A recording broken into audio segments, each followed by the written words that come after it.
Nakatakda rin bumoto ang mga residente ng Vancouver sa isang by-election sa Abril kung saan mahalaga raw makilahok at bumoto. Lalo't kakaiba raw ang pangangailangan ng komunidad sa syudad. You know, Filipino Canadians here in Vancouver are looking for somebody to really fight for them, to be the voice of the community. We're really wanting to have our voices heard. Malapit na ang by-election sa Vancouver kung saan dalawang konsehal ang nakatakdang mahalal ngayon 2025.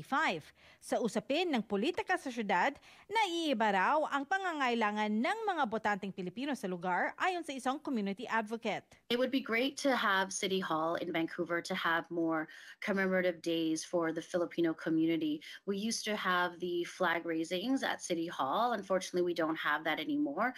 And so it'd be great to have more representation, whether it's even in the staff level or even in the City Hall itself. Noong 2024, nagbigay ang City of Vancouver ng $50,000 grant para sa isang feasibility study para bumuo ng isang Filipino Cultural Center.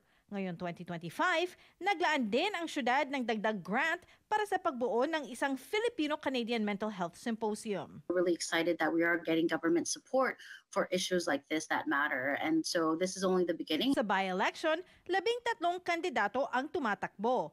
Isa sa kanila ang clinical psychologist sa Pilipinas na ngayon isang case manager sa Canada para sa mga taong may mga kapansanan. It's a politics that you should really be grateful that you have the voice for the people. Kumbaga ako ngayon po ang boses ng tao, lahat ng communities na pinaglilingkuran ko sa loob ng ilang taon, ay binibigyan ko po ito ng karapatang boses para mailahad natin sa City Hall. Isa raw sa mga prioridad niya ang pagsuporta sa mga negosyante sa syudad para makabuo ng mas maraming oportunidad at trabaho. Unfortunately, those who are not in healthcare, they're having a hard time to get jobs in Vancouver. So they have to seek for 3 jobs in order to get that. Isang advance voting ang gaganapin sa April 1 sa Vancouver City Hall bago ang araw ng halalan sa April 5. I do highly recommend doing your research on all the candidates and all the party platforms.